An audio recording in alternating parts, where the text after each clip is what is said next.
to quickly introduce you to ISC and tell you a little bit about yourselves. I can't see anyone, but and obviously I'm happy for you guys to have cameras off. If you can raise your hand if you have heard of ISC before, or have you received any support from ISC before? If you can raise your hand on the thingy. Okay, brilliant. One person. Okay, that's all right. Or two people. Okay, perfect. Brilliant, guys. So I will quickly tell you what ISC is doing, and then we will move on to the obviously the fun part with Gulshen. So before we get started, I would love for you guys to scan the QR code that we've got on the screen right now. Obviously, what it does is it helps us to keep record of everyone who attends our workshops. It helps us with funding. So obviously we are funded by West Midlands Combined Authority and Birmingham City Council, and they want to know how many people participate with our events. So it would be really, really awesome if you could. At the very end, after the presentation with Gulshen, I will share another QR code. So if anyone is interested in free business support, this is something that we do. So it will be if you complete the QR code at the end, we will be able to help you with business support or yeah, connect you with funding and etc. etc. So I'll quickly tell you about ISC. ISC has been funded 25 years ago now. By a woman called Sarah, and she was a visionary behind the idea of starting support to grow social economy in West Midlands. What we also do is we've got a women's enterprise hub in Sparkbrook. So we support women. We are very passionate about women from ethnic minorities because obviously we face a lot of barriers into starting business, growing businesses. So yes, this is I'm not gonna bore you with the whole history, but our vision is to enable social economy, small businesses, anyone with for-profit or not for-profit who is making impact in the communities. So we want to make sure that everyone is sustainable, innovate in the businesses, and connect with each other.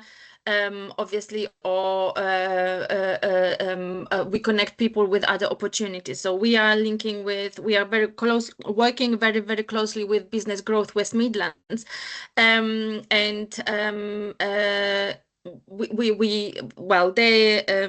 business support advisor is based in our office once a week. So this is something that, you have an opportunity to connect with funding. There is lots of different programs being run by Business Growth West Midlands and West Midlands Combined Authority. Like, for example, at the moment, there is support to export your services or ideas. So if it's something that, say, for example, you are running a business or service, you provide services or you sell products, and if you were thinking about selling those products or ideas or services, whatever it is, abroad, there is a program at the moment that you can take advantage of. So yeah, our mission is, I can hear someone is not on mute. So if everyone can mute themselves, that would be really, really helpful.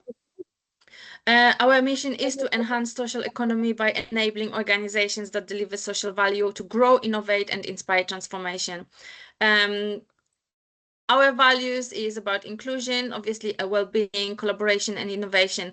Well-being is at the heart of everything we do. Obviously, running a business isn't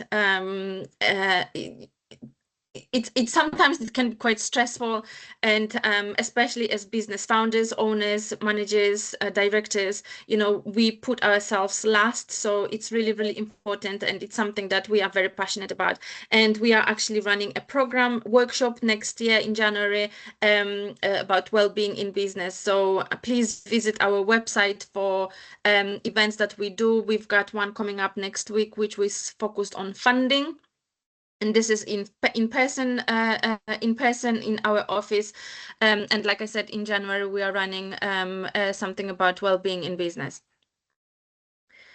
Our team is quite small, so there is Drew, who is interim CEO, myself, Shania, who's on call today as well, and we've got some project managers, project administrators in the office, and obviously finance manager, and we've got a board of directors as well. So we are a very small team, but we are very resourceful, and we always like to outsource. So, for example, if you provide services that might be of interest to us. So just to give you an example, I think a couple of weeks ago, I was supporting a lady who came to us for business support. She does project management as a consultant. So anyone who is running a small business and they can't afford to hire people, or they have no capacity to hire someone full time, you can outsource your services. So for example, we provided her with business support. We understood what she's doing, and then she is going to be delivering a workshop for us next year as well. So obviously we're going to pay her for that. So if you are someone who is delivering services, and you are working with small business business owners of small businesses, then please reach out, and then we can collaborate. What we do is we provide free business support in Birmingham at the moment. We are funded by West Midlands Combined Authority and Birmingham City Council. And then we deliver workshops. We do a lot of learning sessions. These workshops are free to attend for you guys. So honestly, go on our website and have a look what's available, because the people who deliver the workshops, they are local business owners themselves, and they literally share their learnings, their journey, what they do, etc., etc. So like on the picture here, we've got a lady called Ebony, and she runs a business called Ebony Digital. So anything to do with digital stuff, AI, etc., etc. And then she came to deliver a free workshop for people, and she was actually teaching us how to create an app by yourself, which you can do for free. So if anyone is interested in AI technology, etc., etc., you know, we provide workshops on those topics as well. Right, so that's going to be it from me. I will share the last slide with the QR code at the end. And at this point, we are going to, oh yeah, we are already recording. So this is just for your information, guys. We are recording this session because we want to make it available online for people who were not able to attend today. So feel free to keep your cameras off at all times. No pressure. If you will have any questions at the end to Gulshen, then obviously you still can keep your cameras off or put questions in the chat whilst we are going through the discussion, and then we can ask questions at the end. All right. So over to you. I'm just gonna give you a quick introduction who is doing the workshop today. So I've met Gulshen, I think earlier this year, when I got funding from West Midlands Crime Commissioner to provide self-defense classes for women in Walsall. And it accidentally, I saw an advert on Facebook. I've reached out to them. I've met Gulshen, and then I fell in love with what they do. So I will leave for her to tell you what she's doing and how she's doing and why, because I think that's the most important part. Because I think, especially with businesses in social economy, I think we all start with lived experience. There is a reason why we've started a business, why we're doing it. We are mission driven, values driven. So I think it was really inspirational to hear how she started, where she started from, and what she's doing now. So over to you. Brilliant. Thank you so much, Sylvia. Thank you. Appreciate it. And thank you, everybody who is in and attending this morning. So I know we're on for 2 hours. I don't know if I'll be talking for that long, but I'm open to it being a discussion and questions. Just a little bit about my journey. So my name is Gulshen. I am owner and CEO of Strike Back Self-Defense for Women. And in a nutshell, we are now the world's largest all-female self-defense organisation. We have schools and instructors globally. We have one in Abu Dhabi, in Belgium, across the UK, Ireland, one now in Sydney, one in Florida. So lots of schools and part of our organisation, which now run as franchises across the world. But it actually started, so I'm based in the West Midlands. I'm based in Solihull, but my school, the original school, started here in Solihull. And my story and the mission and the vision behind the reason why I do what we do, we teach women and girls how to stay safe through learning simple self-defense skills. So we're not talking about martial arts, and we're not talking about the fancy moves. We're talking about really, really simple skills that for me now, with what I teach, are what I call life skills. These are life skills that every female across the globe should have so she can stay safe. We know violence against women and girls is at global epidemic levels, and that's kind of where my story starts. But the mission and the vision is that females should be allowed to be safe, simple as that. And we live in a world where that just isn't the reality. My background is I'm a pharmacist. I have been a pharmacist a long time. I was always academic. This isn't naturally what I do. So I'm very academic. I went to medical school first to be a doctor. I was always a straight A student. The only thing I ever wanted to do was be a doctor. And I went to medical school and then left medical school 4 years in and went to pharmacy school and qualified as a pharmacist. So that was many, many years ago. So I've been a pharmacist now 25 years. And I was a young pharmacist and and like so many graduates at start, the world was my oyster. I travelled everywhere, working as a pharmacist. But unfortunately, amongst that time, so we're going back probably a good 20 years now. I was unfortunately attacked a number of times as a pharmacist. Once at work, as a serious attack at work with a man who, so for those that don't know me, and Sylvia's met me, I'm very petite, I'm 5 foot, I'm not a particularly big girl or a big woman, and I was ripped over the counter by a customer. That was one of my first experiences as a pharmacist, young pharmacist, freshly graduated. And then I started working. So I was based in Manchester at the time, and I was working all over the Northwest. And I worked in a store in Blackburn. And unfortunately, I got attacked in Blackburn by one of the drug addicts that I'd been serving. He followed me to my car in the car park and attacked me in the car park. And this was now a catalogue of things that happen. You know, we as a public facing business, or anybody that works in the public domain knows that the public can be you don't know what's going to happen from one day to the next, but you always rely that you will be safe. You don't expect these things to happen. So I'd had the incident in Manchester. We'd had the incident in Blackburn. I was working in Hull. We had an incident in Hull. So there's lots of little things that were adding up. And one of the things that kind of really struck me was how dangerous it felt, the situations I was in. And it was questioning, was it me putting myself in dangerous situations, or was it just me being targeted or profiled for a particular reason? And I decided if I didn't do something, I was going to end up dead. Somebody was going to kill me because, if they were following me because I had, and often if it was a drug addict, I had the drug cabinet keys. I remember a particular incident coming. So I was working in Manchester, and I came out of my store in Manchester very, very late, having shut the store. So pharmacist hours, similar to doctor hours, we work very late often.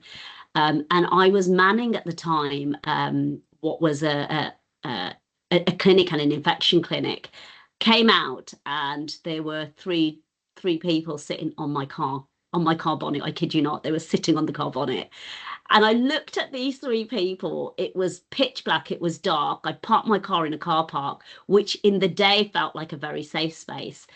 And I remember running back to the store, and my husband was working in Liverpool, and ringing him and saying, I actually don't know what to do. And it was those moments of vulnerability as a woman on her own, a professional woman. So I was obviously dressed nicely. I was dressed in a suit, high heels, that I realized how alone I was in this space. And it's something I teach a lot now, where I say, things don't happen when you're around with people, because one of the things we get over and over said to us is, oh, but I'm never alone, so I'm never going to be in those positions. You don't plan for these things to happen. These things happen because you didn't plan. And people profile you or pick you, or whatever that reason is when you least expect it. And I remember feeling so in danger and so under threat in that moment, that I thought, I need to do something where people are not around to save me. The only person keeping me safe in these times is me. So I needed to learn how to stay safe. What did that mean for me? And kind of this catalogue of thoughts were in my head, that I need to know how to stay safe. And kind of fast forward, we then moved to the Midlands, and I had my 2 children.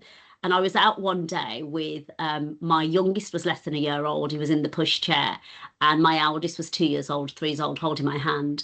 And a car drove past and threw something out of the window, a liquid out at us. And it landed all over my baby's pushchair and his legs. And this was at a time where, so I'm Muslim, I'm a Muslim here, I'm from South Asian background. This was at a time where racial attacks were quite at a high alert, and we'd had lots of acid attacks in London. And I suddenly realised that it was not just me anymore, it was my children as well, that we were under this line where, again, we'd been profiled. So yes, there were racial slurs, and this person had thrown this liquid out. And luckily it was nothing more than lemonade, but it could have been anything. And that moment of realizing it wasn't just me anymore, this involved my children now as well.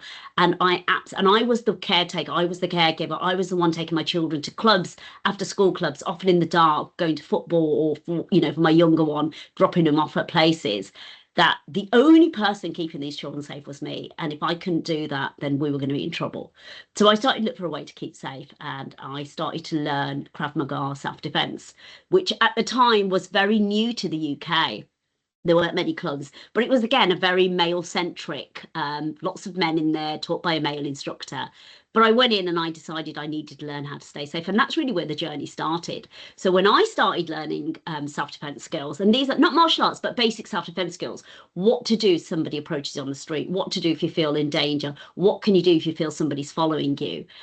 It was life skills. So simple things like you're in a car park, and often if you're a mum here and you know this, you're putting your little one in the pushchair, or you're putting your little one in the car, and you feel, do I feel threatened? Is there somebody nearby me? Is there something I need to do? That not knowing is huge. And for most women, and I'd say categorically globally now, when I teach this, and I teach this all over the world now, women, the overarching thing women say is, I didn't know what to do, or I don't know what to do. And that's the real crux of this. So I started learning self-defense. So we're going back 15 years now. So my oldest is just turning 15, my youngest is turning 15. So I started learning.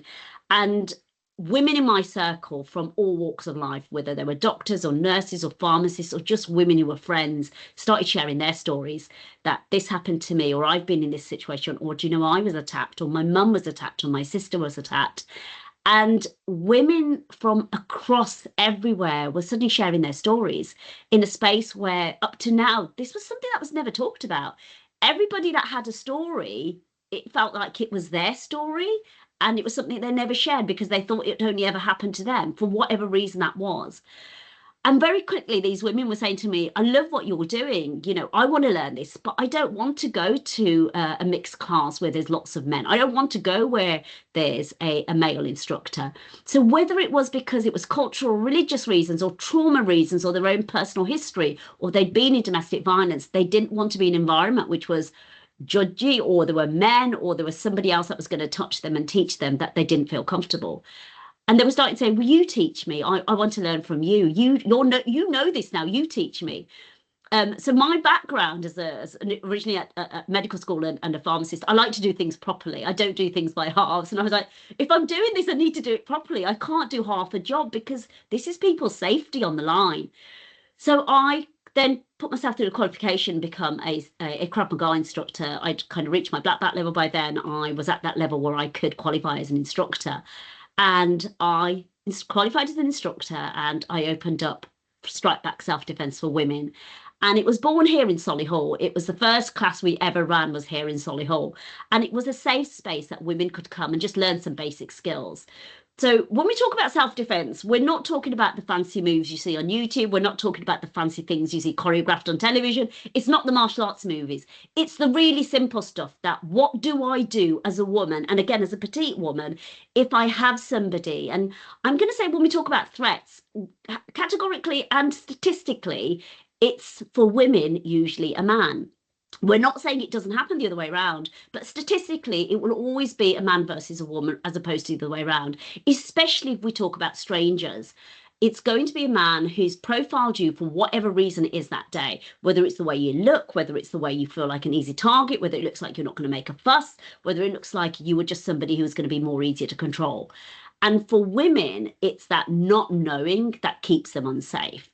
So we created this safe space for women to come and just learn some basic self-defense skills. And we opened the doors. And our very first lesson ever was actually covered by BBC News because it was such a novel thing that here was a petite woman who was a pharmacist and she was going to teach girls and women how to stay safe. And we had BBC News follow us around with cameras as we ran our very, very first workshop. And that kind of exploded us and what we were doing. And I started getting messages from across the UK from women and girls sharing their stories. This happened to me, this happened to my daughter. Please, can you come and teach us? We run this group or we run this women's group. And that grew and grew. And it suddenly became apparent what this huge need was. So we started teaching, we started having more classes, more women, more girls, and then COVID hit. And we went into lockdown and the business that I had started that was growing, and I kind of had gone part-time now with pharmacy, and this was what I was doing. We shut down so going from anybody who's ever run in-person events, when you have a business where you have people coming through your door, suddenly we weren't allowed to do that anymore. But what we also know at that same time is domestic violence cases increased. We know that the stats on domestic violence and women now being trapped inside a house, how dangerous that was for women. And I was put in connection with, I had lots of women around me now, and we were networking and Sylvia's amazing at this. Networking is your best friend. Nothing beats networking. So we moved networking online, and I was still talking about what we were doing. And I was put in touch with this amazing woman, Kathleen Miner, who lives in Florida, and she runs a fantastic charity called Hope for Handbags. And they are a domestic violence survivors charity supporting women who are escaping domestic violence situations. And we connected online, and online during COVID, she said to me, this is needed everywhere. This is needed in America. This is needed in all the places we have our people. Let's teach a workshop online. And we didn't know how this was going to work, but we said, right, we'll do it. And that probably was one of the most pivotal turning points of what I do. We ran our very first workshop online, and we had women from across the world turn up online to learn self-defense skills. We had women from Mexico, from Saudi Arabia, from Qatar, Doha, Dubai, Caribbean, Trinidad, Tobago, you name it. And women just like you who had their cameras off because they didn't want to be seen on camera, but they turned up. And it suddenly made us realise actually the world is a really small place and how much this is needed. So we ran our first successful global workshop, and it was the first one ever done for women across the world coming together to learn self-defense skills. And it was a real pivotal moment. It made us realise how much this was needed. So fast forward, when we came out of lockdown, I travelled over to Florida and met Kathleen Miner for the first time, and we became their partner for their global women's self-defense instructor. And we ran, and subsequently we've gone backwards and forwards, and I teach over in the US quite a lot for Hope for Handbags and Kathleen Miner. But the word got out. Unfortunately, also in COVID, we had Sarah Everard. We had the case of Sarah Everard. We had Sabina Nessa. We had some very high-profile cases of women that were murdered at the hands of men. And what that did do was, and I think we forget that violence against women and girls has always existed. It's not a new phenomenon. It's always been there. But suddenly everybody's talking about it, and the media are talking about it, and social media are talking about it. And for so many women post-COVID, they were messaging and saying, I don't feel safe. This has made me realise that could have been me. I could have been Sarah Everard. I could have been Sabina Nessa. I could have been, and what can I do? I need to do something because I don't feel safe. And we'd gone from this bubble of COVID where women didn't leave the house and we weren't going out to the workplaces, back to where people were having to go out. And people felt nervous, and women felt nervous. And suddenly women realised how vulnerable they felt, and they wanted to do something about it. So I got busier and busier. Strike Back got busier. We were teaching across the UK. We were teaching backwards and forwards from over to the US. And we ran 6 workshops in the US this one particular day. And so I'm older than probably a lot of you here. So I'm 53. And having run 6 workshops back to front, Kathleen, who's the same age as me, we sat down exhausted. And we said, this is bigger than us. This is needed everywhere, in every major city, in every major town across the world. Because until women don't know what to do, women will never be safe. And yes, the onus is on men. Men shouldn't do this and this shouldn't happen and we need to be safe. But nobody is changing that. And every year, subsequently, we hear the government, every new government that comes in, they have new policies that we're going to do this and we're going to halve the incidence of violence against women and girls, and we're going to put more CCTV cameras up, and we're going to increase all this, and we're going to put this policy in. And I'm going to say policies don't keep women safe. CCTV does not keep women safe. There has got to be a global overarching change in people's attitude, but that's going to take generations. It's not going to happen in my lifetime. It's not going to potentially happen in your lifetime. Because even now, we know the levels of misogyny coming through schools with young boys, the levels of misogyny and how they speak to women and how they view women. There is so much work to do. But does that mean in the meantime, women stay in danger and don't stay safe? So we decided last year, and it's only a year ago, that we were going to grow what we do. And we wanted, and the mission was to place one female self-defense instructor in every major city across the world. It's a huge global vision, but we know everywhere we go, every place we go, every place we speak at, women say, I want to learn this because I want to know how to be safe. I don't want to do 10 years of martial arts. I just want to have one lesson or one session which teaches me if somebody's following me, what can I do? If somebody follows me into the toilets, what can I do? If somebody puts their hands on me in public transport, what do I do? And this is the problem. You can be on public transport, you can have people around you, you can have CCTV, but it still doesn't stop that from happening. And the only thing that will stop that from happening is for women to have the knowledge that, what am I allowed to do? What do I have the power to do? And take back that control. And it could be something as simple as using your voice. And for so many women that we teach now, using your voice is huge. Using your voice doesn't come easy because historically, and we are just naturally people pleasers. For so many of us growing up in particular cultures, we don't want to make other people feel uncomfortable. We want to be polite. We don't want to be the person that's creating a fuss, even when it's our safety at risk, and even it's when it's us being made to feel uncomfortable. So last year I wrote our own curriculum, our own self-defense curriculum that would qualify women, everyday women in their own communities, to come and learn how to teach this to women in their communities. Nobody knows women better in their community than them. I don't know what happens in your community. You live on the ground in your community. You know what goes on in your community. You know what women need.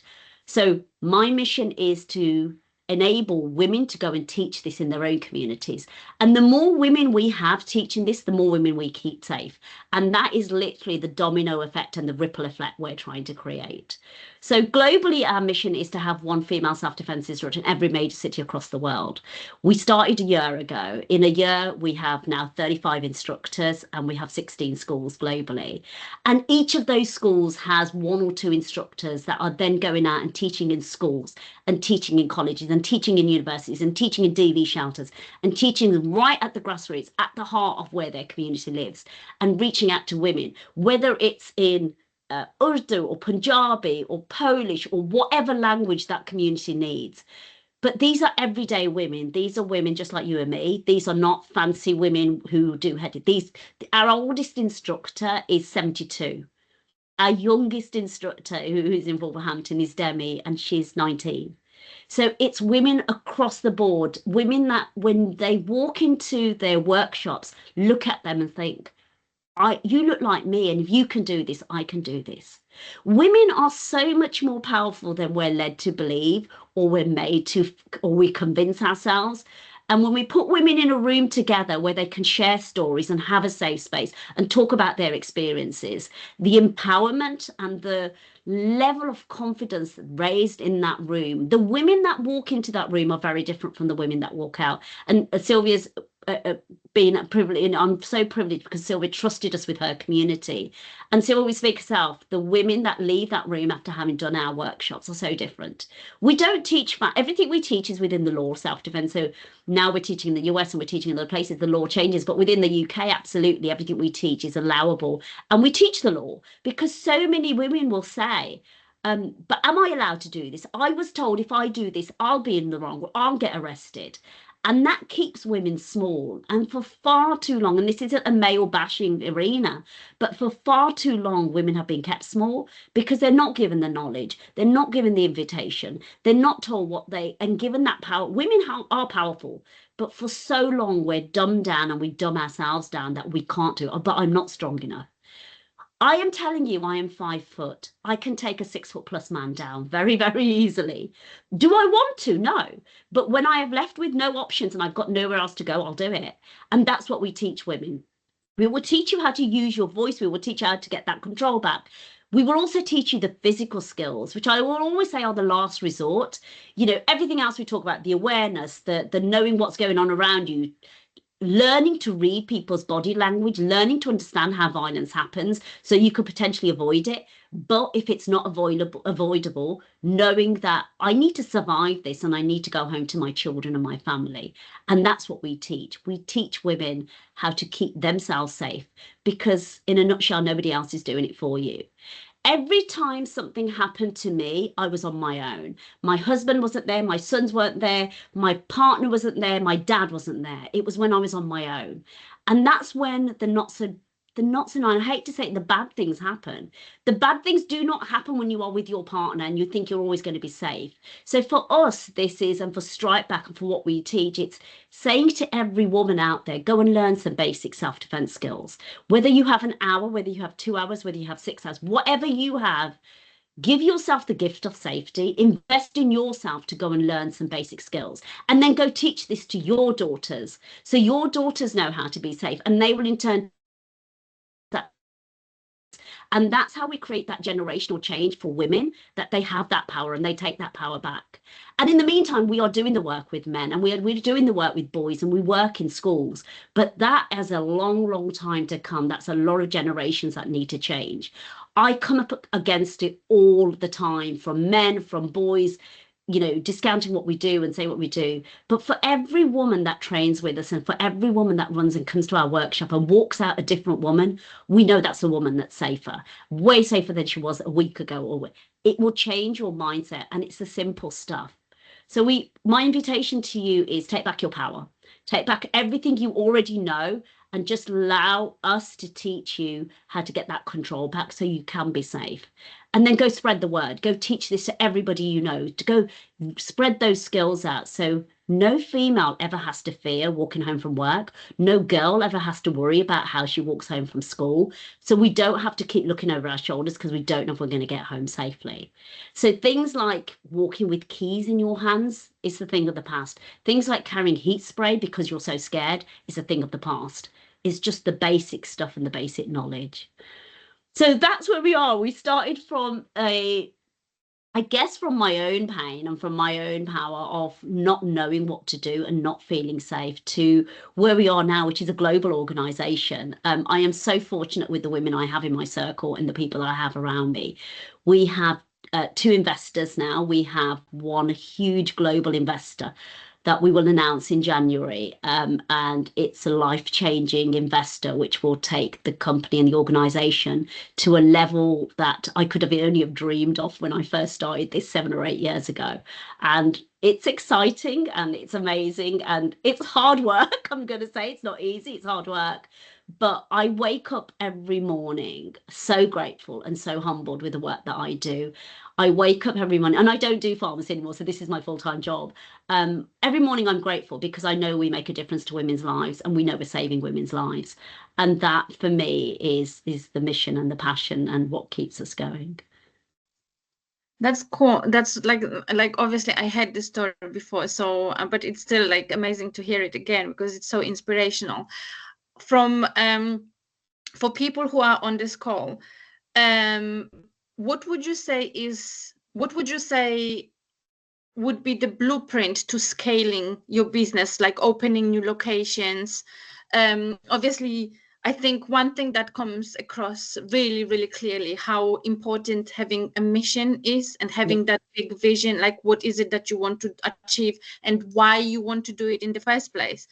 So if someone say, so we've got someone, Rian, on here, says that she's a PT and would love to find out more. Like, what would you say is the blueprint for scaling? For scale, have a mission. You can't. I never started this with a vision to make money. It's obviously it's a business, and now it has to generate an income so that it can continue. But it's have that passion and that mission, because running, and anybody here who does run their businesses, running a business is hard. And anybody that tells you running a business is not hard is kidding you. Running a business is hard. But when you have a mission and you have a passion for what you do, it makes the hard days easier. Because if this didn't come from a place of mission or passion and it was just pure profit making, on the hard days, you'll walk away from it. You really, really will. Money is not the driving factor for it. Yes, it will come. And one of our investors, and you'll see this when this comes out in January, the words she used was, when there's a mission, the profit follows. Because the mission is so strong, the profit has to follow. The business will follow. But you keep your eyes on what that mission was and what that passion is so that you continue with that. You can't do it from a place of, I'm doing this to make money, because you'll get bored. And when the hard days are there, you'll walk away and you'll look for another way to make that money. It's got to be, find your mission and find your passion that drives you and makes you the best at what you do. I will categorically say I am the best at what I do. There is nobody across this planet that does this better than I do, for teaching women self-defense, for wanting to keep women safe, for growing this business. Nobody across the world, I will categorically say, does this better than I do. And I know nobody will do it better than I do. And that alone, even when the day, Sylvia, when I'm still looking at the bills coming in and it's not paying the bills, will keep me going. Because you will get this with money. You will get this with the economy. You'll get this with the business. And if that's all that you use as your blueprint, you will not be successful. Find your mission. Find the best. What is it that you do better than everybody else? What is it that drives you that you know nobody else can do better than me? And then be the best at it, that nobody else can even come close. I'm taking notes. I'm literally taking notes. Okay, cool. So obviously you mentioned you've got 36 ladies across the globe now? Yes, we're at 36. Okay. So obviously, how do you keep it together? So this is, and it was never, I had the vision, this is what we want to do, and have that vision, and that's your kind of your goal. And the rest I've been like this, we're like learning as we go on. There was never, and it's probably the wrong way to do it. So I'm going to say we're an accidental global organization, because I know what I wanted. I just didn't know how I was going to get there. But what I did know, I was, and I say it now, every day's a school day. Every day I learn something new.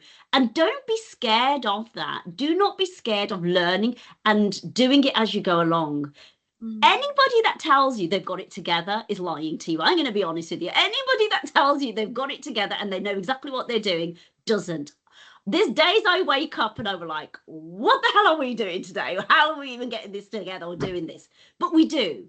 We do, because you've got that gut determination there and you will find a way. Don't be scared of making the mistakes, and don't wait till you've got to have it all together to make it perfect. It's one day at a time. So for us, it was one instructor, one franchise at a time. We do one, now we move on to the next. And for everyone we've done, we've learnt that, okay, that didn't work so well. For the next one, we're going to make it better. And I say to all my franchisees from the moment they've come on is, this is work. This is work in motion. This is work in progress. Every day we will get better. Every day what we give to you and what we progress and what we serve you with will be better. And I always view my business as a place of service. What am I doing to serve my community? What am I doing to serve my franchisees and my organization? And whenever we have women on our instructor course, one of the key things I would always say to them, this isn't about you. This isn't about your ego. This isn't about you. This is about the people you are there to serve. And when you come from a place of service where you're always looking to do better for other people, you will strive to get better. You will strive to look, what can I do that's going to make this better? I now have people that invested their franchises. They've invested money in this. They expect, and they have a level of service they expect. And for me, that is every day. What am I doing to make that better? And for those instructors that are on the ground that are teaching their communities, it's same for them. What are you doing to serve your community? When you are in a room and you've got 10 or 15 women in there that are there because they're scared or something has happened and they want to learn, this is no longer about you. It's about what you are doing to serve them. So kill your ego. You cannot do this if you live with an ego or this is about your ego. Come from a place of service. My thing has always been, what is my legacy? What is the legacy I want to leave behind? What is it people will remember me for? And it's not going to be about, the nice clothes or the fancy hair or the fancy cars. It'll be about what you did to make people's lives better. So come from a place of service and be willing to be humble and learn every single day. Every day is a school day. Every day I learn something new. But don't be afraid to make the mistakes and be humble enough to hold your hands up and say, I didn't get that right. I really didn't. But what am I going to do to make it better or to change it? So I'm assuming that everyone who came to you to become an instructor and have their own franchise, they are passionate about the same thing. Obviously, it's a must. What type of training do you provide other than because one thing that I think a lot of people who we talked to about the session, a lot of people were interested, how do I open a franchise? How do I do it? So obviously there is a legal side, so obviously all the legal bits which we don't expect you to explain today unless you want to. However, I'm more interested in like, what is your like support package for the franchisees? So obviously they will learn to be the instructor and things like that, but how else do you support them to grow? So from our first franchisee that started, so my very first franchisee that signed up, I hadn't even written the course yet. I knew what I wanted to do, and I was speaking in stage in Ireland, and I was talking about this mission and how I wanted to do this and how I wanted women to come on board. And there's a lady, so she runs our franchise in Belgium. And I came off the stage and she came over to me and she said, sign me up. And I wasn't expecting it. And I was like, sorry? She goes, sign me up. I want to be part of this. And in my head, I'm thinking, I have nothing written even on paper right now. But this woman has put this, her name's Eva. She's amazing. She's put her trust in me. She goes, whatever it is you're doing, I want to follow you. And I want to be part of this because it's so powerful. And I believe in it. And I believe this needs to be everywhere. So she paid a deposit because I was like, I literally said, I plucked a figure out the air. I was like, this is how much it's going to cost. Thinking she'll be like, I'll have a think about it. She's like, here's my credit card. Here's the money. Sign me up. And on my phone, I had my banking up and I took the money and I ran to the toilets and I rang my mentor, my coach. I was like, somebody's just signed up for a franchise. I don't even have anything ready. And my mentor, my coach said to me, we better get it ready then. And literally, that was our first franchisee. And she's a lady that runs it in Belgium now. But that mission and that messaging was so strong that somebody wanted to be part of it. And that literally kickstarted it. So I then went away and thought, right, what does this need to look like for women that are joining us? And I knew how I ran my own business, which is now really, it's a kind of a franchise of my own business. And I was like, I will give her everything that I do. So we have processes. And now, obviously, it's evolved over the year and we've got better processes. Now, when women sign up, we have what we call a business in a box. So you get our blueprint, it's a complete business in a box. It's all we've developed it very, very, over the years. And every time we do something, it gets better. So we have a portal where all of the paperwork is. So yes, they need to come along and qualify as an instructor and there's an assessment to pass. But once they've qualified and passed that assessment, then they get access to everything from our branding to our logo, what that looks like. We have now I have an IT person who sets their social media up. We have templates in the social media. So all the templates are branded. And what we learned very quickly is that we do have a brand and the integrity of that brand is really, really important. This brand is my life's work. And I want to be really careful that brand is protected. So get yourself a good lawyer who is going to protect your brand. So get your brand protected. So our logo and our phrases and our wording is now all IP protected. So that's probably the first thing I would say to make sure you do, because there are people literally, and I'll talk about people and other people's behavior. People will copy it. If they see a good idea, people will copy it. Get yourself a good lawyer. Get yourself a good lawyer who can help you with your IP protection. So our logo and everything is protected across the UK, Ireland, and Europe now. So the idea can't be copied. So that's your first thing. Secondly, your processes and your non-negotiables have to be written down. My non-negotiables are, we will not, so one of ours is that all our instructors will always be female. So we're an all-female organization. I have so many men wanting to come on board and be instructors, and they're like, but I want to teach women. But my non-negotiable is everybody has to be a woman. And it has to be, for us, my non-negotiable is because we are teaching women who are vulnerable, and we're going to be teaching women who have been through trauma. It's a certain kind of person who doesn't have an ego. If I've got somebody coming in and it's all about their ego and how they behave, they're not in my organization. So yes, scale, but be very careful about the people you scale with. And I'm very particular about that. And write down your non-negotiables. What is the thing that, so if you think of, let's go a bigger franchise. Let's go into McDonald's, and you have a McDonald's franchise. Every McDonald's that you walk into, the branding is the same, the uniform is the same, what they say is the same, the menu is the same. So that is kind of your basics, that this will always, so our curriculum, every school you go to for us, what we teach is exactly the same. What my instructors teach is exactly the same. There is no deviation from that. Our skills and the skill set or the techniques that we teach are exactly the same. So it doesn't matter which one you go to. And that's something I've drilled into my instructors, that there was lots of other variations, but this is a strike back way, and this is how we do it. And there's no deviation from that. Have a lawyer draw up contracts for your franchisees. This is so important to protect you. I have been bitten lots of times over the last year by women, and it is women as well, because obviously we're a female organisation, that have come in and want to deviate, and they want to change this, and they want to change that, and that's my non-negotiables, that the integrity of the brand stays. There is no movement from this. What I say at head office goes, and you've got to develop a very thick skin. You've got to be not scared to put your boundaries down, and those boundaries are non-negotiable. And you will always get people trying to push those boundaries. I'm very, very lucky that the people we do have on board are the right people, but that doesn't mean we've not made mistakes. And don't be afraid to let people go if they're not the right people for your organization. That whole phrase, one bad apple, can ruin your organization. I have let people go that have not been the right people for my organization. I have cut the contract and I've said, we're done.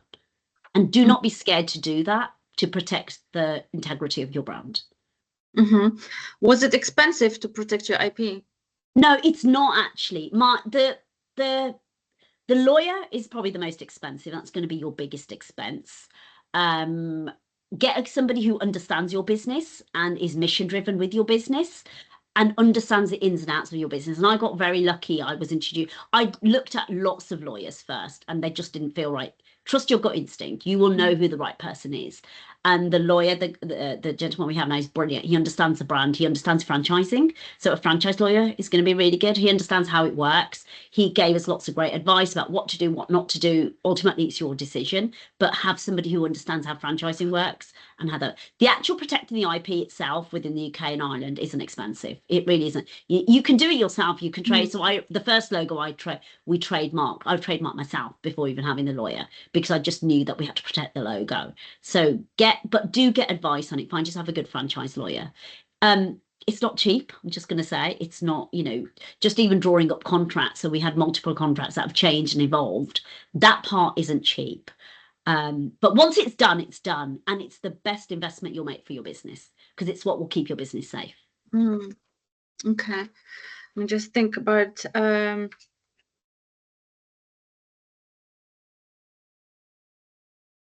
investment. So you mentioned that you've got an investor coming on.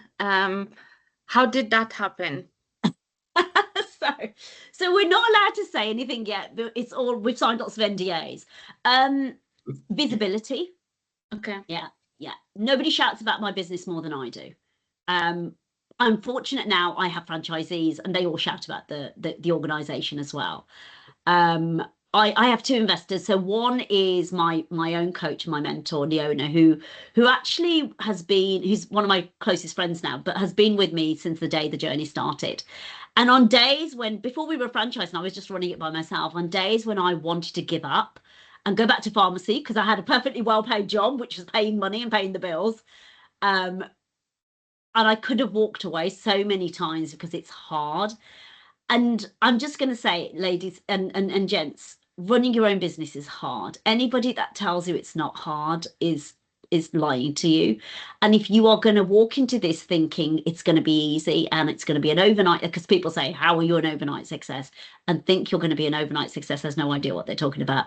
You're in the wrong frame of mind. I am telling you, running your business is hard. There are days when you just want to throw it all because people have disappointed you. I get more trolling on social media from men than I care to tell you. I get threats to my life. I get threats to my students' lives because we're shaking what is the norm. We are changing what is the norm. And the more that happens now, the more I know we're doing the right thing, and we keep going.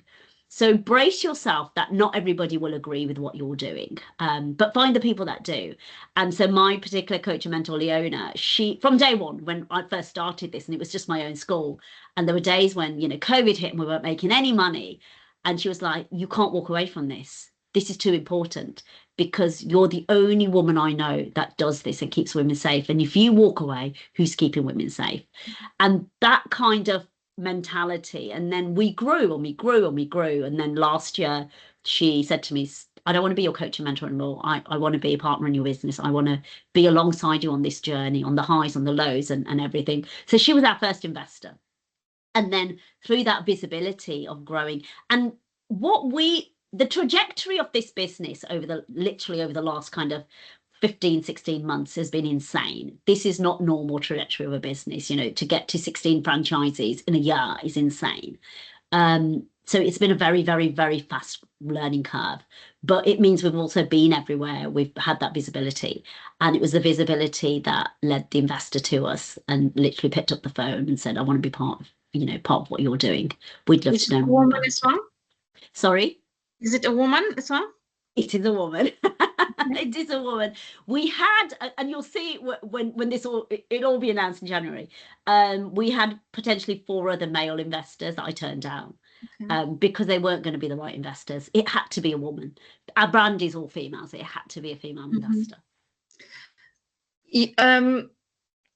I had a question when you were talking about that responsibility. Is it not overwhelming to feel that sense of responsibility that you are the only person who can do it? It isn't. It is in a way, but it isn't, because I'm like, actually, this is right. And I always, for me, again, we come from that place of service. And my dad isn't here anymore. My dad's passed away. But my dad always used to say to me, and it's that grounding, leave the world a better place than when you came into it. Do something that people will remember you for because you changed.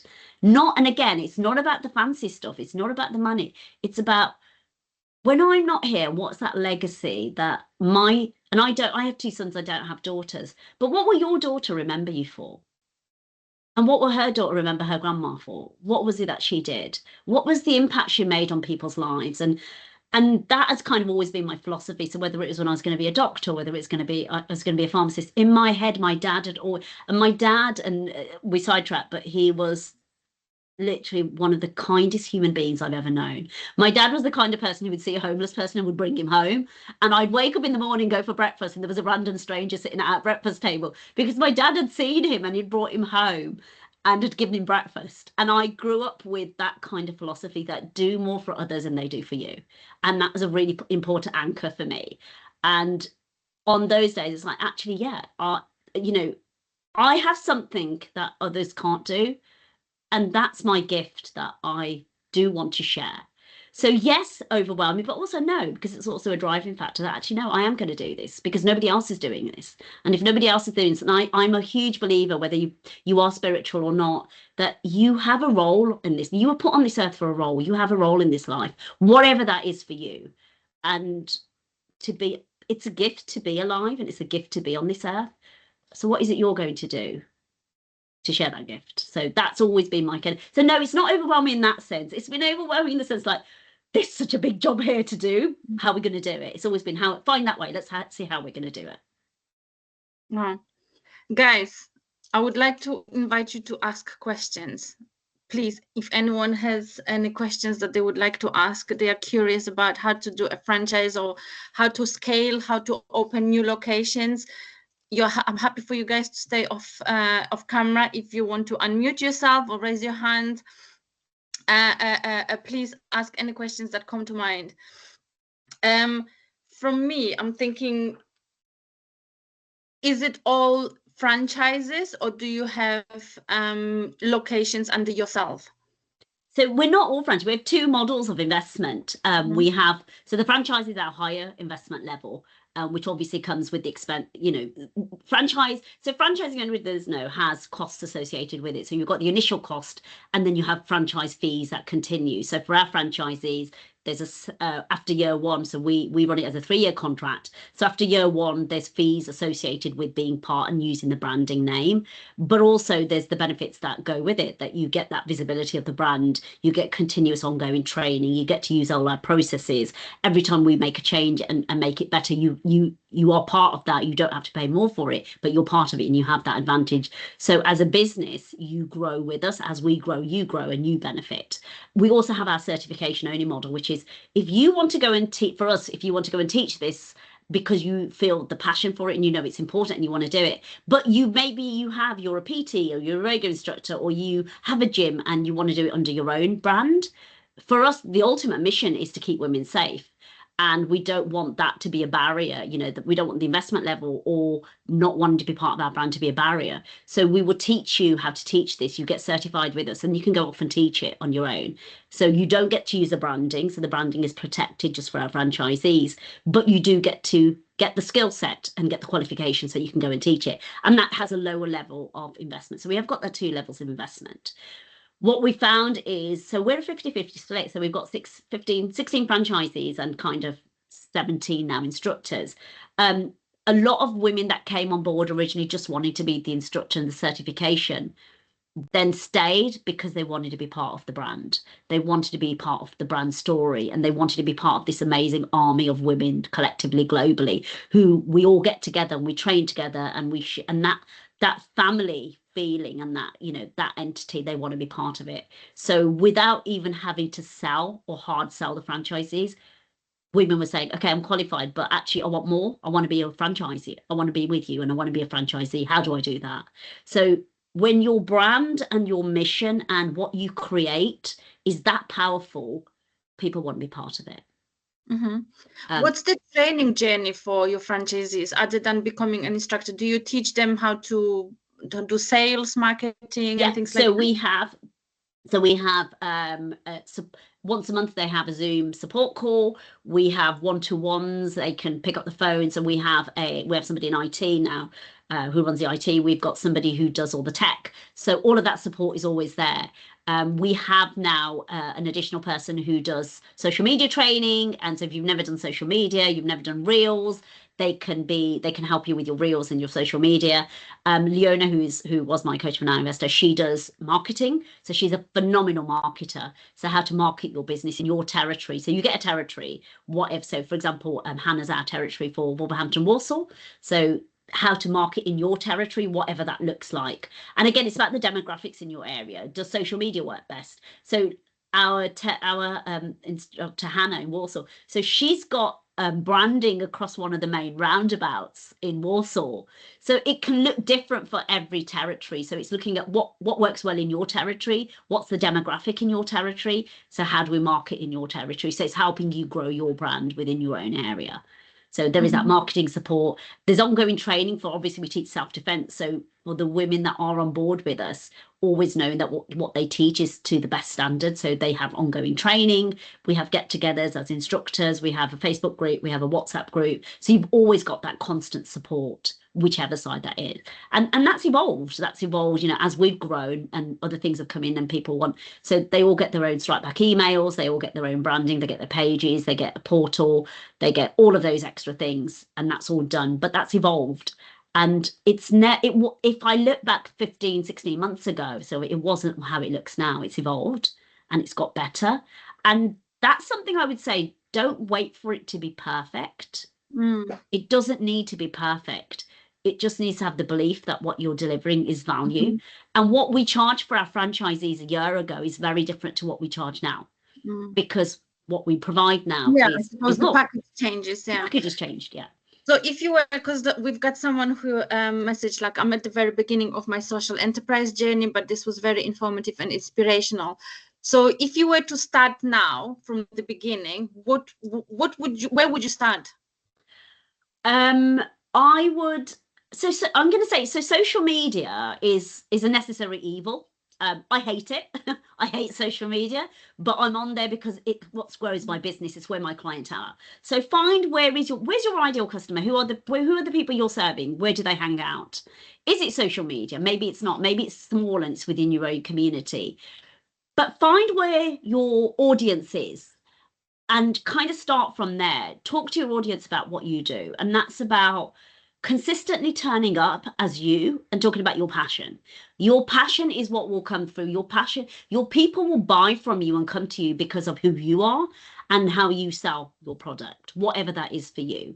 Find your audience and talk to your audience. Find out what your audience needs. So when I was talking to women within Solihull and talking about what we're doing, I was asking, what do you want to learn? And there were things like, I want to learn that if I'm followed or somebody follows me on public transport, so that's what you're teaching.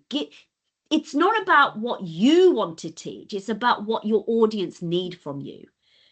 You can talk about yourself, but again, I go back to, this isn't about you.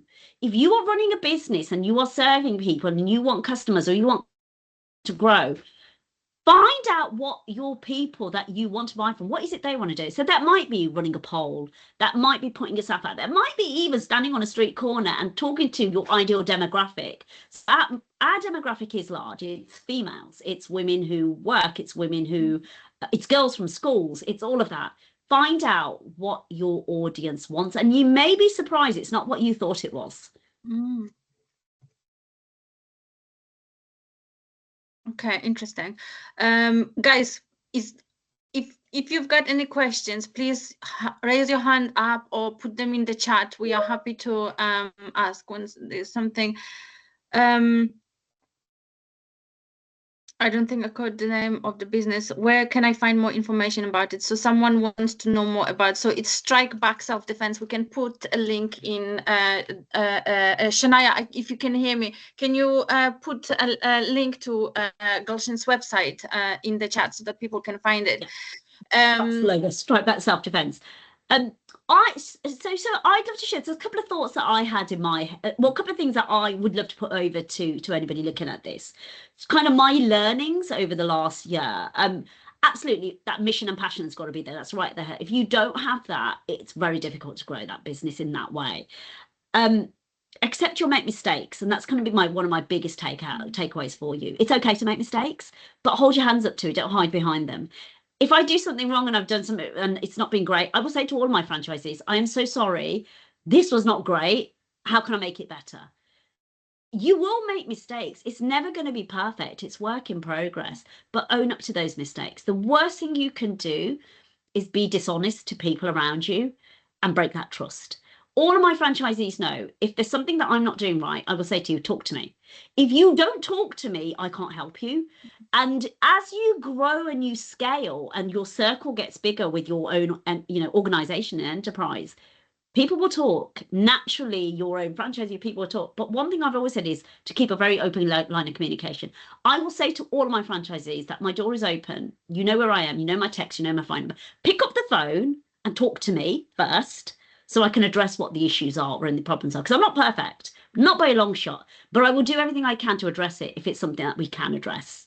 So be very open and honest that you're not, you're doing everything you can and you will do everything you continue to do. And it keeps that trust going, because as you grow, and if you are looking at the franchising route or you're growing your organization, whether it's more instructors or more, pop-up shop, whatever that is, be the person at the head of the organization that they know that they can come to. Don't be unapproachable. The moment you become unapproachable, you're going to find the collapse of your business, because people will talk, people will plot. You look at governments. What happens to governments the moment they become unapproachable? People start plotting. Be that open person. Also accept that not everybody will see your vision. So you have this great vision, you have this great passion, and you want the world to understand it and know it. But accept that not everybody will get your vision, and that's okay. You are not there to convert the world. You are there to convert the people that believe and understand your mission. And often, the people that will least see your vision is your family and your closest friends. They are not your customers, and that's okay. Just because, and I laugh, and I'll say this over open air. So my mum, so I run the global organization. My mum will still tell everybody I'm a pharmacist. She will not accept that I'm doing anything but pharmacy. And that's just my mum, because she's from a culture that, you know, being a doctor and a pharmacist was the best thing in the world. And she often calls this my hobby. It's brilliant. But and I've learned to accept that that's just my mum. She's not my ideal customer. She doesn't see the value in what I do. Your closest friends are probably going to be your least favorite people sometimes. But I compartmentalize that. They're my friends for who I am as a person, not as a business. Yes, they absolutely love what I do and they support me, but they don't understand the business. So don't expect, no, I'm going to change that and say, expect your biggest cheerleaders to be complete strangers. It's not going to be your family, and it's not going to be your closest friends. It's going to be the people you least expect it, because they see the vision in a very, very different way. So understand that not everybody's going to share your vision, and that's okay. And develop a thick skin, because people are going to criticize you. You will get, and the bigger you grow, the more that will be apparent. People from across the globe will criticize you, and social media is awful for this. It absolutely is a disgraceful place for this. Develop that thick skin, don't take it personally. And that's taken me a long time to learn, because I took everything personally, and I would spend days and days upset, and why have they said this, and I'm not that person. Don't do it. Do not do that to yourself. Understand that they are not your people, and that's okay. So for me, and so many of my instructors are the same now as women, and mainly it's men. We block, delete, move on. Block, delete, move on. Report if necessary. Block, delete, and move on. Don't take it to heart. It's done. They are not your people. But what we do know is, if we're ruffling those feathers, we're doing the right job. We're doing a good job, and we'll keep going. And it just fires that belly to get. And we've had court cases. We've had somebody who threatened to take us to court. We've had a cease and desist. We've had all of it. People will do it. People are, unfortunately, the world is not a nice place. As much as we live in our bubble, and that's really important, again, for keep good people around you. Find the people that are your biggest cheerleaders and your supporters. My circle has got smaller as the organization has grown, and that's really important. I know, on one hand, the few people I would trust with my business and what I do, and they aren't necessarily my best friends, and they're just my people. That circle is tight. So find your people that get you and will have your back, even in the rooms. And I always say, I have people that will have my back in rooms I am not in. And that's where you want to be. So find your people, and it's not everybody. And look back regularly to see how far you've come. Because I think as business owners, we are always looking for, but I haven't done this, and I need to do this, and I want to do this. Stop and look back regularly and congratulate yourself in actually, I've done a really good job at this, and be kind to yourself, because it's very easy to get stuck in the to-do, and all you see is your to-do list, which is always huge. You're never going to get to the end of your to-do list, I'm just going to say. But look back and see how far you have come, and that's really important, to give yourself that grace and humility and that kindness. Yeah, that's so true. Another thing that crosses my mind is, how do you maintain the quality across all of the branches and make sure that, like, the compliance of whatever it is that your requirements are within the contract, and then the quality of the delivery? How do you have that assurance? It's hard. It's constantly being on the lookout. For the most part, I know the women that are my franchisees, and I trust them, that they will adhere to what we've said. Those that haven't, I've got rid of. So the women currently in our franchise, and as we scale, and we can see 2026 being a year where we will scale beyond all imagination, because we know that's coming. And that becomes harder, and it means then it's currently me overlooking everything, bringing then people into place that I can trust, that will oversee some parts of the business for me, because on a global scale, that's just not going to be possible anymore. So having people that you can trust, that will be your second eyes. You can't do this by yourself. I'm at full capacity now. I know from 2026, I cannot do this by myself anymore. It's as simple as that. So I have to bring in people that I trust, that will be my eyes on the ground and my ears on the ground. And you do need that. And it's not you're not an island. It does take, as you grow, to have people in place that will do that with you. That people that understand the mission, understand the basics, understand the non-negotiables, and will do that for you in places where you're no longer there. We anticipate 2026 is going to be huge. It's going to be on a scale like it scares me a little bit, like just slightly, but excites me at the same time. But I also know the structure now, because we've learned so much, that we've got to put what structure needs to be in place for this to happen on a bigger scale. So do you have targets in terms of like how many new locations you want to open? Yeah, so for next year, we'd like to get another 40 franchisees next year. Oh wow. I know. I know. That's the target. So that's interesting. So how do you, say for example, someone has a business now, like me, I have a fairly operational business. I wouldn't say it's huge. It's tiny startup. Where do I start to open a new location? So I'd say so you're in your current space. A, to be who is available in that, where you want to open that franchise, that is local to that has shown the interest. So you need people that are going to show interest, because again, so unless you're planning to run both of those locations yourself, which is hard to do, that's very difficult to do, to maintain both. So you kind of need somebody who's going to oversee that location. So it's a franchise, let's say, for example. Find the person who's in that location that wants to do it. They've got to want to do it. Simple as that. They've got to want to do it. I run Birmingham and Solihull, so that's kind of my franchise area.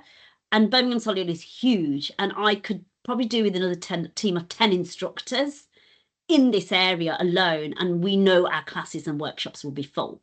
But Birmingham Solihull is my territory, it's my franchise area, and I need 10 more instructors easily in this. But I don't even have a single one yet, because it's not the right person. And I've had a couple of people this year who have said, you would be great for this. I wanted it more than they wanted it. They've got to want it, because if they don't want it, they're not going to do it justice. They need to have the drive, isn't it? They need to have the drive, and they need to do it justice. So I remember you mentioned that you were speaking in Ireland, and that's where you got your first franchisee. Yeah. How did you get to Ireland? So network. Okay. Network. My network is huge. It's taken the last 8 years of networking potentially to grow to this space. So when I was speaking in Ireland, actually, it wasn't just even so. This wasn't my stage. I was at a big business event by an amazing lady called Sarah Gray, and she had a big business. We were actually in Croke Park in Dublin, which is one of the biggest stadiums. In fact, it's the biggest stadium in Ireland. And she had a business event there, and it was all small business owners. Put yourselves in rooms where there's people that share visions. Put yourself in rooms where it's uncomfortable. If you are the biggest fish in your room, you're in the wrong room. Put yourself in rooms where you are the smallest fish. And at that time, a year ago, 16, 17 months ago, that was me. There were people who were way bigger than me, but I wanted to learn, and I wanted to learn more about my business. And I had this vision. I had no idea what it meant, but I had this vision. And Sarah was doing some hot seating on the stage, and she was just getting business owners to come up who wanted to talk about what they want to do with their business, and she would give them advice on stage and invite the audience to give advice as well. And she said, before we finish for the afternoon, is there anybody else that wants to be hot seated? And when you put your arm up before you even think, your brain hasn't even engaged, but your arm's gone up. And I was wearing this lovely dress, and it was stand out. I wear black now because that's our brand colours, but I was wearing this bright blue dress. And she goes, I love your dress. Come up on stage. So it was what made me stand out. So I ended up on stage, and I started talking about this vision and this mission and this dream. And she just sat there, and her mouth dropped open, and she was like, I love it. I absolutely love it. I've never heard anything like it. I have never heard anybody wanting to do this. It's always, somebody want to do this, or this, what's been done, and nobody's ever wanted to do this before. And she asked me a little bit about the story, so I then shared this story on stage. And it's about put yourself out your comfort zone, do things that feel uncomfortable. That was very uncomfortable. It was a room of 150, 200 other business owners. And again, the amount of contacts I'd built up from that. And Eva came on and she goes, take my money. I'm in because the story is so powerful. Put yourselves in rooms where there's bigger fish than you. Get out of your comfort zone. Get out of your comfort zone. Do things that feel uncomfortable. That's where we know that cliche. That's where the growth is. So that was my first one in Ireland, and subsequently I speak on those stages, and I've spoken in Ireland multiple times. And so we've got 5 franchisees in Ireland, and that grew from being in Ireland and speaking in Ireland, and having those women in the audience that were like, I want to be in with this. I want to be part of this. At the time, did you have a pitch? Did you, or was it spontaneous? Completely. I never have. So I don't pitch. I know, and again, I go back to, I know my business. I know what I want. I know what I want to do. You could give me a mic tomorrow and I can speak about it, because I don't need to script it. So I don't tend to do script. I will speak very off the cuff. And it was just completely speaking from the heart. And nothing sells better, I'm going to say, than you speaking from your heart. When you speak from your heart and you speak with that passion, it surpasses any script you'll ever do. Absolutely. Have an idea that I do want to cover these points, and I want to cover these points, and this is really important. So you're not just waffling. Have a structure, but I never speak from a script, ever. But no, that one, Sylvia, was complete, because I said my arm went up before my brain even engaged. I know that feeling. And I was walking up to them thinking, oh my God, what have I just done? And I thought, sod it, I'm here. And I'm a huge believer in take every opportunity that comes your way. Every opportunity, because you'll learn something from it, good or bad. You will learn something. And I'm like, hell, in for a penny, in for a pound, I'm here now, let's do it. So it was literally, do it. Awesome. Is there anything else that you think we need to know about starting new locations or starting a franchise? Because not everyone might need to or want to open a franchise, but like even starting a new location in different city, in different location of, say, for example, West Midlands. Is there anything else that you think we need to know? Know your audience. That's my biggest thing. If you don't have an audience, you have got no business there. It's as simple as that. Without an audience, you don't have a business. So know your audience. Is there an audience there for what you're trying to do? And if there isn't, how can you develop that audience? Is it because people don't know you exist, or people don't know that? Even today, we have women saying to us, I didn't know you existed. And I think we're quite loud on socials, and is quite out there, and people still say, I had no idea you exist. We do a lot of work with corporates now, and corporates will say to us, oh my God, I never knew you existed. So however loud you think you're being, get louder. Get into those spaces where you want to, and talk to the people, talk to the audience, develop that audience. If you have something that you believe people need, it is on you to go and talk to them and tell people about it. People will not come to you. You need to go to them. Take it to them, tell them about it. Whether you like social media or not, it isn't necessarily evil. It is what most people are consuming on a regular basis. So we are on social media. We're also we're in the franchise magazine. We're in the international franchise magazine. So that's, investments we've made now as we grow. So get in front of people that are. So the international franchise magazine is now in airports globally. And we got a call from Milan not so long ago, and it was somebody saying, I'm sitting at the airport and I've got the magazine open. I've just seen your franchise. I'm really interested. So I physically absolutely could not get to Milan to do this. If you can't get physically to those places, where can you go? What can you do in those spaces? And it may be simple things like advertising. We do run Facebook ads. So Sylvia, you saw our initial ad on Facebook ads. So we do run Facebook ads, and they run across the US and across Dublin, across Ireland and the UK now. And that's where, so I'd say my clientele and my instructors and franchises, I'd say 50% are from ads as we grow, and 50% are from networking, from me speaking and being in those rooms, and people and word of mouth. So we're 50-50. So that was a really interesting split to see. The ads work for us because of of who we're trying to reach. I don't spend a lot on ads, so I'm just gonna say you don't have to spend a lot. My ad budget is £5 a day. It's very low, very, very, very low. So it's like £150 a month, but that's ad spend. So decide, okay, am I going to advertise? Am I going to grow this organically? And when we first started, we grew organically. We didn't do ads. We didn't have an ad spend. Even now, my ad spend is so tiny compared to most bigger organizations.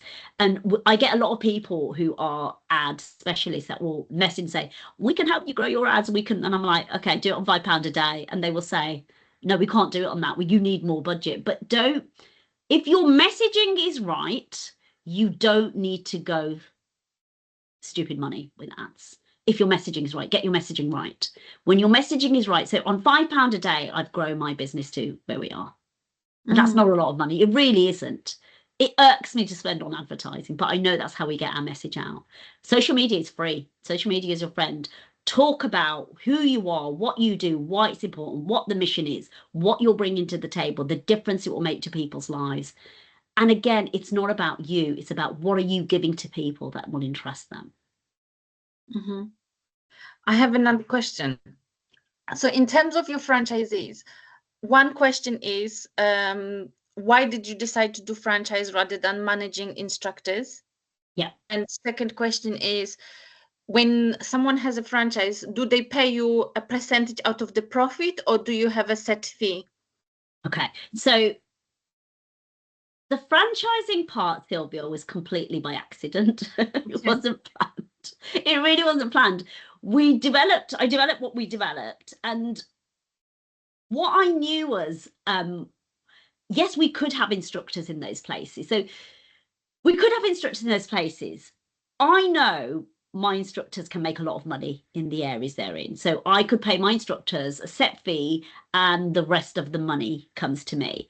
And we've talked about this so many times in different places that actually I would be a lot richer if I did it that way, because I would pay them an hourly rate, but the rest of the money comes to me. So many of the women that are our franchisees are women with lived experience of violence. They're women who are potentially been domestic violence survivors, who've been in, some of the most horrendous, the single mums. They're in the most horrendous situations. And when we go back to the bigger mission and how we serve people, for me, if I can give another woman the chance to grow a business that she would never have had a chance to do because she believes in what we do so much, and she gives me that loyalty that she believes in it, and I can give her a chance to not only change other women's lives, but change her life. And I'll give you a real clear example. One of our instructors in Ireland is a single mum, and her son is very high on the autistic spectrum. She couldn't run a business. If she went randomly to look at some of the bigger franchises like McDonald's, it's something she would never afford to be able to do. If she wanted to run a franchise, it was beyond her wildest dreams. But by coming on board with us, and she's a survivor of DV, it's given her a chance to own a business and run a business and make pretty much a 6-figure business from her franchise that the world was never going to offer her that opportunity. Now, yes, that she could have just been an instructor and I'd take that. But for me, it's that bigger picture. Bring other people up with you. Bring other people up with you. If you get a chance to give women a step up, and it is for me, it's women, give women a step up and give them a chance to a better life. What you have there then in somebody is, I know she will never leave because we are such good friends now and there is so much mutual respect there. Whereas if I had her just as a mere instructor that was on a low rate, she could be gone tomorrow and I've lost that whole whatever we've done. This, in this way, that friendship, that mutual respect, that knowing we've helped each other is, as well as the business side of it, Sylvia, is a feeling I can't even begin to tell you. So when I say to you all of our franchises, and I pick very carefully about who we have as our franchisees, they are women that are there for a reason. They have shown me what they bring to the table. And I always say, I would teach you all the self-defense skills. You bring the passion and the self-belief, I will teach you everything else. And then go and use this, not only change other women's lives, but change your life too. Yeah, and I think on that note, I think one thing that I have observed is employees don't give it all, but when you feel like something is your own, you just give everything to it, isn't it? Absolutely. Yeah. I'd say for pretty much most of my franchisees, I could cut them open and they would bleed straight back because they believe in this so much. Mm.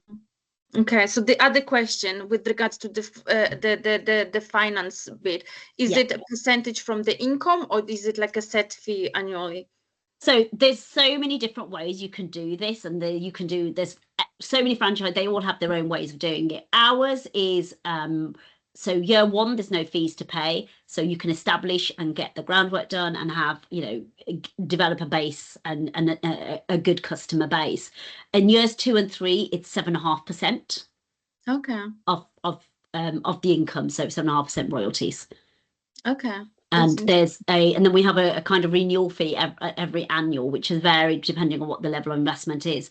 But there's a renewal fee, and that covers all of the ongoing training, because we provide training 4 or 5 times a year.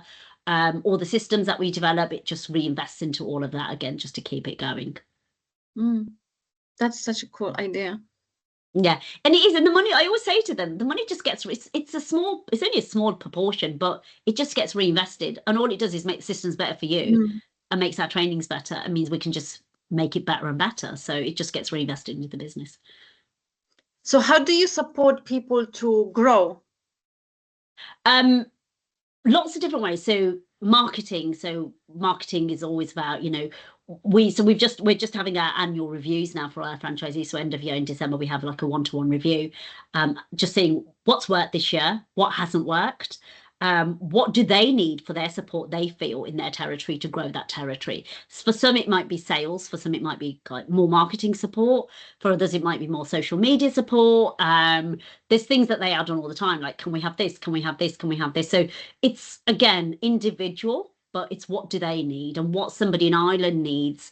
So one of our franchisees over in Ireland actually has just landed a big pot of funding. In fact, one of our franchisees in Staffordshire has just landed a huge pot of funding as well. So is it funding? Is there funding available in the area that we can tap into, which again pays for them to go teach? So and the demographics are very different. We have some very socioeconomically deprived areas where the needs are different, and we have some very socioeconomically, fluent areas like Brighton and Hove, where there isn't as much funding available, but the women who come to the classes and workshops have a much bigger disposable income, so they can afford to pay a higher rate. So it does change from area. There's no one cookie cutter kind of thing, but it's, again, our reviews are like, what do you need? What is it you need from us to make this better for you? That's so interesting, actually. Really cool. Thank you. No, my pleasure. Guys, do you have any questions? If you don't have any questions, Gulshen, are there any last words that you want to give us, any advice on like how to I know a couple of people on the call, I know what they do. Is there anything that you think, okay, this is where you go, this is what you do, this is where you start? I'd say start small. Start small, do one. One and work closely with one. What we did was insane. I'm just going to say, Sylvia, it was insane. It's not something I'd recommend. I have done more 80-hour weeks than I can care to tell you. I have lived, woke, slept, dreamt this business like I can't tell you this year. It's taken every bit of my capacity. It's not healthy to do it this way ever. But it's what needed to happen for the moment that we were in. But I'd say start small and learn from that first one, and don't be afraid of changing it for the next one. So the normal trajectory for franchise, maybe 1 or 2 or 3 a year. That's kind of normal. And then we've had our certifications alongside it. So develop a model that works and makes business sense for you. And franchising might not be immediately what makes sense, because we're lucky in the way our model works that our overheads are very low. So because we're not a product-based business, we don't need premises. We use local community centres, we use schools, we use, our overheads are kept low, which makes the business very investable and makes it very profitable very quickly. So our overheads are low. So look at what your needs. If you're a product-based business, maybe you're a coffee shop or a cake shop or something. So your overheads are going to be a lot higher. So bear in mind that scaling to how we've scaled, if your overheads are high, is, unless you've got a huge investor, is difficult. And on that note, I'm going to say, look for investors. You'd be surprised how many people, if your business idea is good, would be willing to invest. And that may include your local council as well. You know, there's a lot of businesses, and you guys are already doing a great job with supporting businesses, but tap into what is local to you that's available. There might be grants available that are available to you. I didn't do that route. I was fortunate enough that I was working as a pharmacist alongside what I do. So I had some income, a little bit of income initially coming in. But keep an eye on that because it depletes very, very quickly. So if you are a product-based business with high overheads, bear in mind that that's costly. I was lucky. For us, it was finding a venue, teach our instructors, off they go. So our overheads were and it meant our profit margin was very, very high very early on. So if you are a service-based business, that goes in your favor. But start small, start with one, find that one person you trust, find that one person who's going to run it the way you do, and try it out. You know, what's working, what's not working. We grew very quickly, unintentionally, very quickly. It wasn't intentional, but now we're on the ride. We're riding the wave. We'll keep going. So the plan is 40 next year. I have no idea how I'm doing it, but we're going to do it. That's the goal. We're going to do it. We'll find a way. Because we've learned, we know this works, this doesn't work. And now I've got more people, although I still head the organization, I've got more people in place to look after some of the things. So I don't deal with the IT. I have somebody who deals with the IT because I'm rubbish at IT. I know what my strengths are, and the rest I will outsource. Don't try and do it. Be willing to outsource and lean into it. And it doesn't need to be expensive to outsource.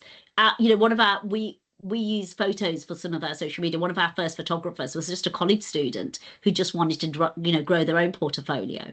So be willing to look outside the box for outsourcing. So I outsource now. My IT is outsourced. A lot of my admin stuff is outsourced. But again, it's not hugely expensive. Just be mindful about who you're using. But outsource, you cannot do it all yourself. You really can't. One thing that I always teach my clients is the brand and identity, etc., etc. How important would you say is having brand champions?